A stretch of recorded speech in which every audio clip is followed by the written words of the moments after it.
Motorman here with my new Ride Like a Pro DVD. It's been 4 years since we released Ride Like a Pro 5.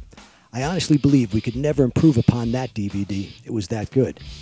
However, over these past few years, I've received lots of feedback from you, my viewers. You've told me where you're having problems. You've asked to see a bigger variety of motorcycles running through the exercises.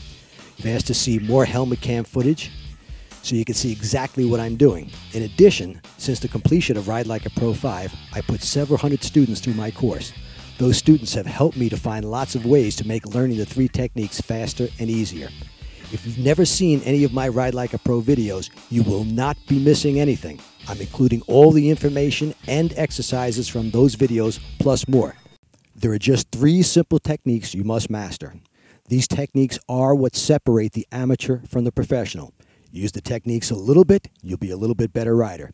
Use them all the way for maximum effect, and you'll be riding like a pro in no time. Proper use of your head and eyes, the friction zone, and the rear brake. That's really all there is to it.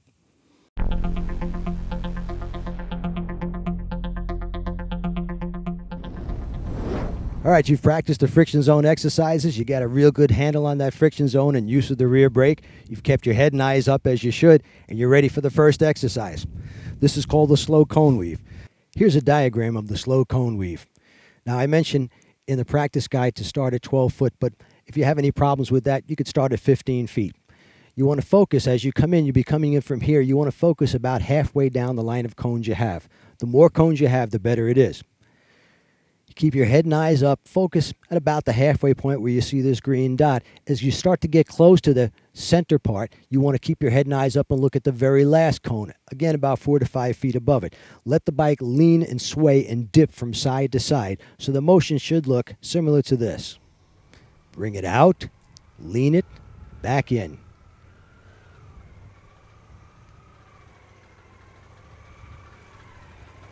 And out you go. The bike has to lean and sway and dip. This is where we learn the dip. It's very important because that dip is going to be needed for every low-speed maneuver you'll ever perform. Don't look down at the cones. If you look down at them, I guarantee you'll hit them. The further ahead you look, the easier this becomes. I'm here with Victoria Pierce. She's 4'11", little tiny thing. Took her about 2.5 hours to learn these techniques and then have the ability to perform every single exercise here. Size or strength has no bearing. The weight of the motorcycle has no bearing on anything. The weight is on the tires. As long as you can use the friction zone, rear brake, and your head and eyes, the 3 techniques, anybody could ride even the biggest motorcycle. Now I'm going to put her on this Victory. It's a pretty big bike. In fact, I have to help her. She can't get the kickstand up because her legs won't reach it, and I have to put it in gear. But as soon as she's ready to go, she lets that clutch out, use the 3 techniques, and you'll see, very easy. Go right into the circle.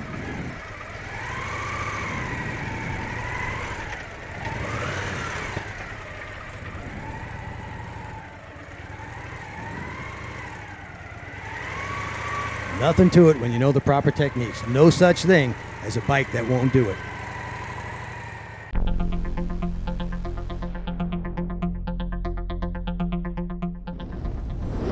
The offset cone weave is an extremely important exercise because it's going to have you making quick left to right transitions, and that's exactly what you need to do out on the road when a vehicle violates you right away. You're going to need to quickly transition from one direction to the other, left to right or right to left. Here's the offset cone weave diagram. It's a little difficult to explain, but when you see it here, it's really simple to set up. These cones are spaced at 30 feet apart. You've got 5 cones at 30 feet apart. You measure over 24 feet, and if I were to put a mark there, from this point, you would measure 12 feet back, and that's where your next cone goes. Again, these are 30 feet apart. Now notice the way we have these bikes set up here. That's just about the exact path you need to take through this exercise. Notice there's no straight part to it.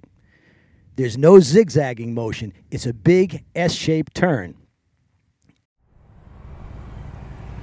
This is usually the first exercise where people start scraping their pegs. They start to learn their bike's lean limits, and that's very important to do out on the road. As I pull into the first gate, I'm going to give it a little dip. That aligns my rear tire with the front. Now I snap my head and eyes and look at the next place I want to go. I'm going away from the gate. Now I turn towards it.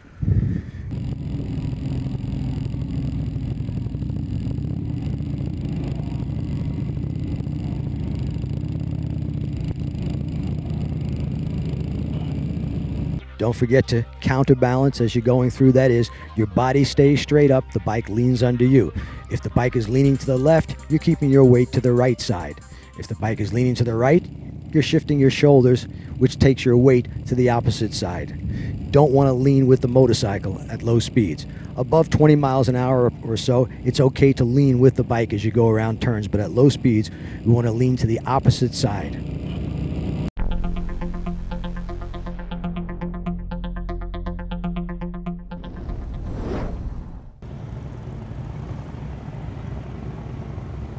Once again, we're doing this as a group so you can plainly see the path through the exercise. At 24 foot wide, you have 6 foot more room than you actually need to make the turns. That means you could make a 6 foot mistake and still make it through the U-turn.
Everything we've done up to this point has been handlebar steering. We're turning the handlebars in the direction we want to go. That's because we're below 15 miles per hour. Above 15 miles per hour comes the need for counter steering or push steering. That's because the gyroscopic effect of the two spinning wheels wants the motorcycle to go straight ahead. In order to make a turn at speeds above 15, we have to push forward on the left grip. The bike will lean left and go left. Push forward on the right grip, it leans right and goes right. You would think it's the opposite, and it's kind of confusing, but it really isn't. If you've ever made a turn at speeds above 20 miles per hour, you've counter steered without even realizing it. This particular exercise gets you to understand how it works and the fact that it doesn't take much of a push to make that bike steer.